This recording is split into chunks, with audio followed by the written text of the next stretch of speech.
Continuation of the chapter US hegemony in world politics. So the chapter begins with a story.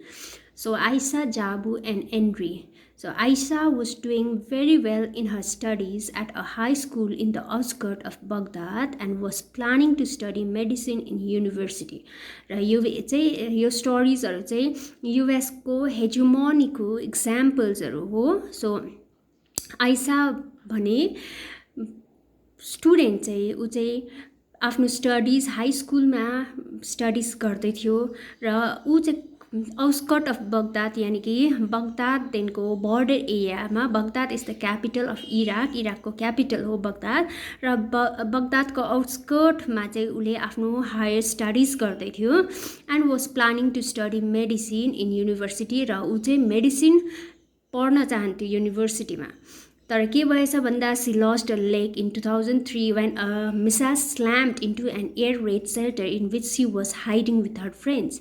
तर 2003 मा इराकमा चाहिँ attack भएछ र 2003 मा भाइलेन्ट एटेम्प भएछ र त्यति बेला ऊ चाहिँ आफ्नो साथीहरूसित एयर रेड सेल्टरमा यानि कि air raid shelter mean protection area जुन चाहिँलाई चाहिँ बम सेल्टर पनि भनिन्छ र त्यो सेल्टरमा चाहिँ प्रोटेक्सन एरियामा चाहिँ ऊ लुकिरहेको थियो आफ्नो साथीहरूसित.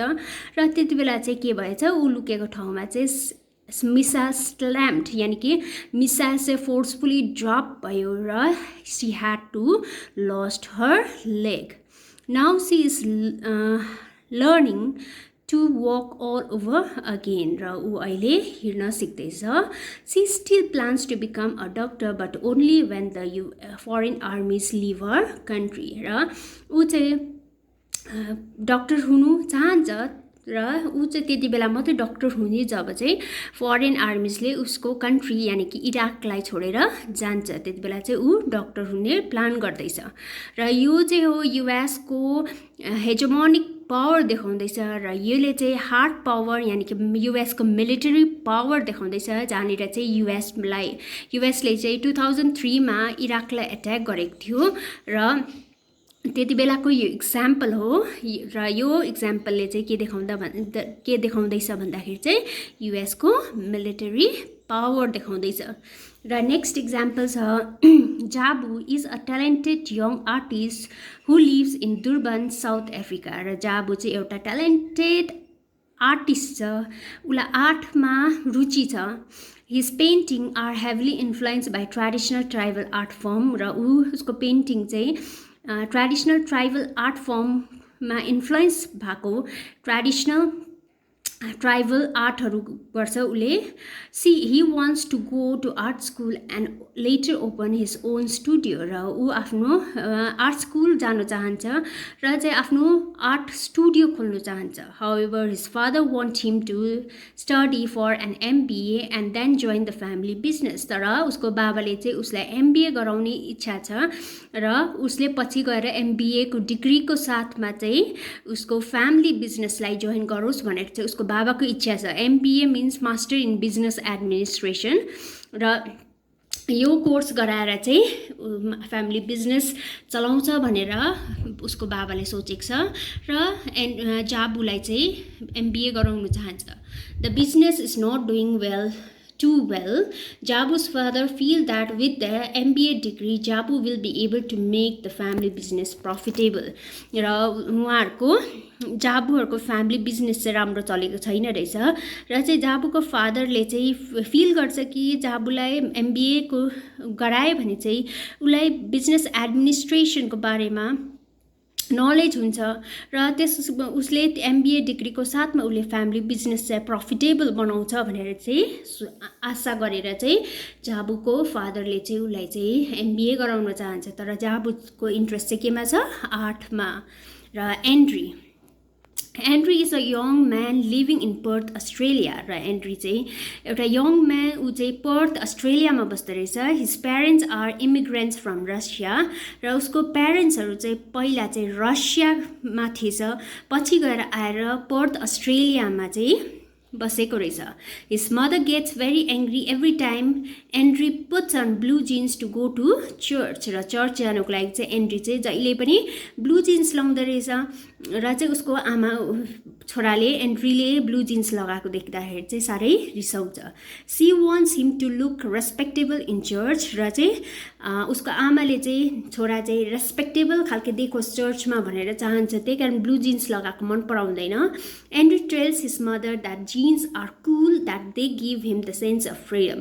र एन्ड्रूले चाहिँ भन्छ जिन्सले चाहिँ उसलाई कुल देख्छ र चाहिँ उसलाई फ्रिडमको सेन्स दिन्छ जिन्सले, त्यही कारण ऊ जिन्स लाउँछु भनेर भन्छ. Andrei's father reminds his wife how they to use to wear jeans when they were youngster in Leningrad.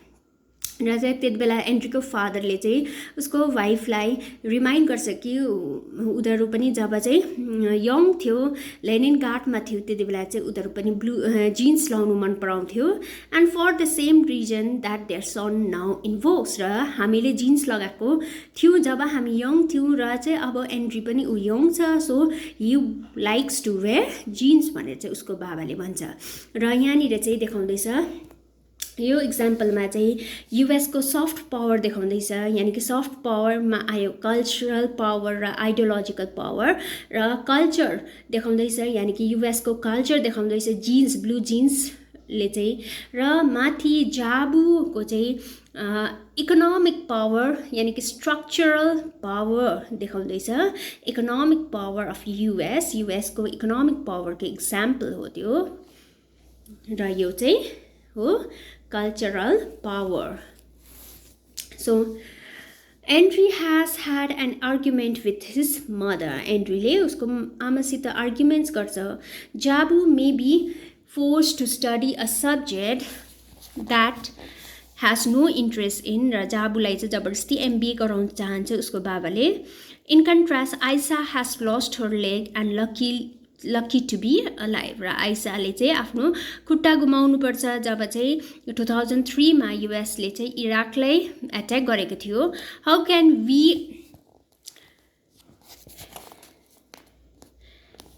can we even discuss their problem in a same breath? We can and must do so. As we shall see in this chapter, the three have been in different way affected by US hegemony. र तीनजनालाई US hegemony ले affect गरेको छ, यानि कि US को चाहिँ तीनटा पावरको बारेमा, यानि कि फर्स्टमा US को मिलिटरी पावर, हार्ड पावर, र सेकेन्डको जाबुको इक्जाम्पलमा US को इकोनोमिक पावर यानि कि स्ट्रक्चरल पावर, र थर्ड एन्ड्रीको इक्जाम्पलमा US को सफ्ट पावर यानि कि कल्चरल पावर देखाउँदैछ US को. र यो तीनटा इक्जाम्पल चाहिँ US को हेजेमोनिक पावर देखाइरहेको छ. We can and must do as we shall see in this chapter 3 have been in different affected by US hegemony. We will meet Aisha, Jabu and Andri again. हामी Aisha, Jabu र Andriलाई फेरि भेट्छौँ. But let us first understand how US hegemony began and how it operates in the world today. र US को hegemony कसरी सुरु भयो र कसरी अहिले वर्ल्डमा अपरेट भइरहेको छ. We will follow the popular uses of the word America that refers to the United States of America. र अमेरिका US भनेपछि America United states of America बुझिन्छ. But it may be useful to remind ourselves that the expression America covers the two continents of North and South America. र America भन्दाखेरि चाहिँ दुईटै continent cover गर्छ, north र south America.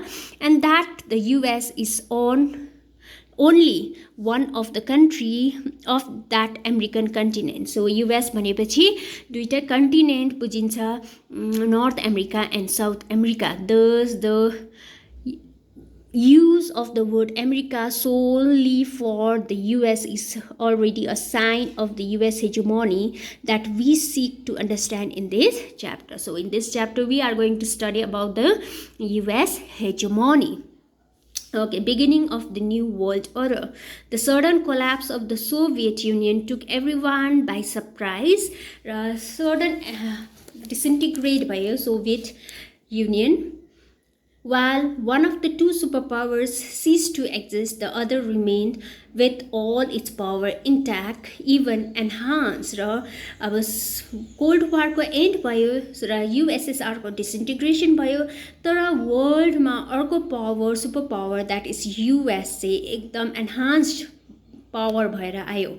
Thus, it would appear that the US hegemony began in 1991. So, US hegemony began suruat bhaecha 1991 ma after the disintegration of the Soviet Union, after Soviet power disappeared from the international scene. This is largely correct, but we need to keep in mind two riders to this. First, as we shall see in this chapter, some aspects of US hegemony did not emerge in 1991, but in fact go back to the end of the Second World War in 1945. र US hegemony चाहिँ 1991 मा मात्र emerge भएको होइन, तर 1945 देखिकै US hegemony सुरु भयो. कारण चाहिँ 1945 मा चाहिँ सेकेन्ड वर्ल्ड वार एन्ड भयो after the dropping of the atom bombs in Japanese cities by US. र US ले जब चाहिँ एटम बम झार्यो जापानमा, त्यहाँदेखिको 1945 मा त्यहाँदेखिको चाहिँ US hegemony सुरु भएको. Second, the US did not start behaving like a hegemonic power right from 1991.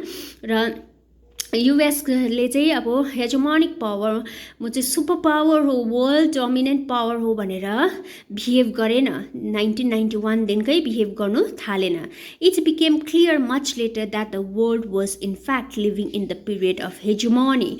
र त्यो चाहिँ क्लियर भयो, पछि मात्रै क्लियर भयो कि we are living in a world, यानि कि युनिपोलर वर्ल्ड र पिरियड अफ हेजेमोनीमा चाहिँ हामी बाँचिरहेका छौँ भनेर चाहिँ पछि मात्रै क्लियर भयो. Let us therefore look at this process by which US hegemony got establish more closely. र युएस हेजेमोनी चाहिँ कसरी सुरुवात भयो, let's see. In August 1990 Iraq invaded Kuwait, rapidly occupying and subsequently annexing it. र 1990s August 1990 मा चाहिँ के भएछ भन्दा इराकले कुवेटलाई इन्भेड गरेछ. र invade means to annex, to conquer, rapidly occupying and subsequently annexing it. र बिस्तारै बिस्तारै गर्दै अकुपाई गर्दै गर्दै लास्टमा चाहिँ एनेक्स गरेछ, कन्कर गर्नु थालेछ. After a series of diplomatic attempts failed at convincing Iraq to quit its aggression, the United Nations mandated the liberation of Kuwait by force. र थुप्रै डिप्लोमेटिक एटेम्प्ट्सद्वारा सेन्सिटिभ डिल गर्दा गर्दा चाहिँ अब इराकलाई कन्भिन्स गरे कि कुवेटलाई छोडी, क्विट मिन्स टु छोड्नु र कुवेटलाई चाहिँ इन्भेड नगर्नु भनेर चाहिँ युएसले यानि कि युनाइटेड नेसनले चाहिँ कन्भिन्स गराउनु चाहियो.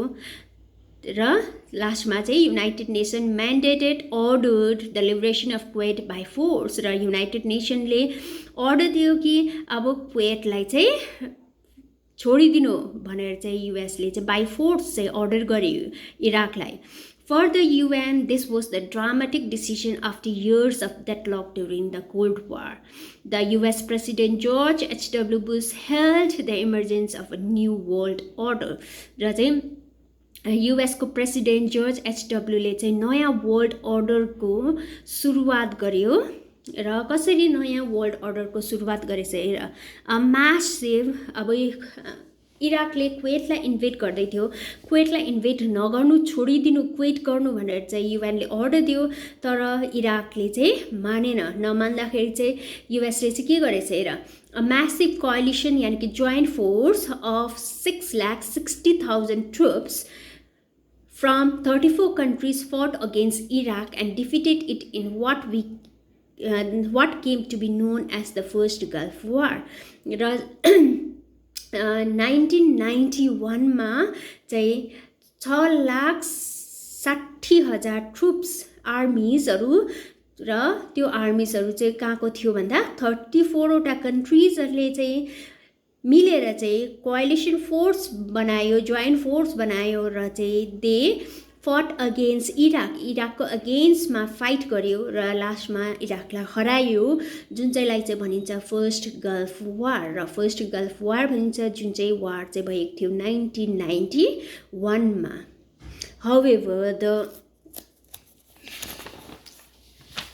UN operation which was called Operation Storm र यसरी चाहिँ अपरेसन सुरु हुन्छ र यो फर्स्ट अपरेसन Storm चाहिँ UN ले अपरेसन सुरु गर्यो was overwhelmingly American र खासमा त्यसको UN को अपरेसन जुन चाहिँ को हेड थियो America and American General Norman Schwarzkopf led the UN coalition and nearly 75% of the coalition forces were from the US र US 34 वटा countries को जुन चाहिँ 6,60,000 troops army जरु थियो र त्यो चाहिँ त्यसमा चाहिँ 75% चाहिँ force चाहिँ कहाँको थियो US को थियो Although the Iraq President Saddam Hussein had promised the mother of all battles, the Iraqi forces were quickly defeated and forced to withdraw from Kuwait. र लास्टमा इराकको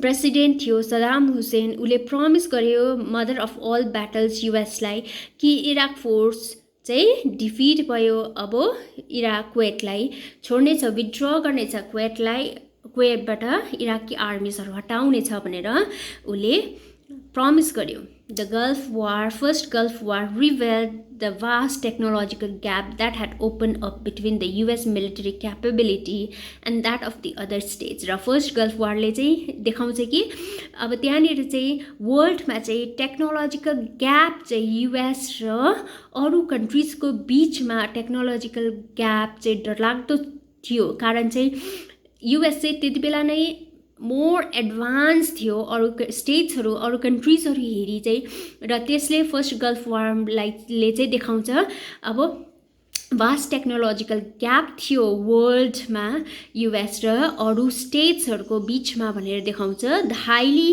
publicized use of so-called smart bombs by the US led some observers to call this a computer war. र first golf वारलाई चाहिँ computer वार पनि भनिन्छ कारण चाहिँ त्यतिबेला त्यो 1991 को त्यो फर्स्ट गल्फ वारमा चाहिँ स्मार्ट बम्ब्स युज गरेको थियो युएसले र अब्जर्भर्सले चाहिँ त्यो हेरेर चाहिँ फर्स्ट गल्फ वारलाई चाहिँ कम्प्युटर वार पनि भनिएर डिस्क्राइब गरियो widespread television coverage also made it a video game war with viewers around the world watching the destruction of Iraqi forces live on TV in the comfort of their living room र त्यो first golf वार चाहिँ यति साह्रो wide spread television coverage भइरहेको थियो त्यति बेला live coverage देखाइरहेको थियो टिभीमा जुन चाहिँ वर्ल्डभरि नै मान्छेले आफ्नो लिभिङ रुममा कम्फर्टेबली बसेर चाहिँ इराकको डिस्ट्रक्सन चाहिँ लाइभ हेर्न पायो जुन चाहिँलाई चाहिँ भनिएको छ भिडियो गेम वार पनि भनिएको छ Incredibly, the US may actually have made a profit from the war. तर फर्स्ट गल्फ वारबाट युएसलाई धेरै प्रॉफिट भयो. According to many reports, the US received more money from countries like Germany, Japan, and Saudi Arabia than it had spent on the war.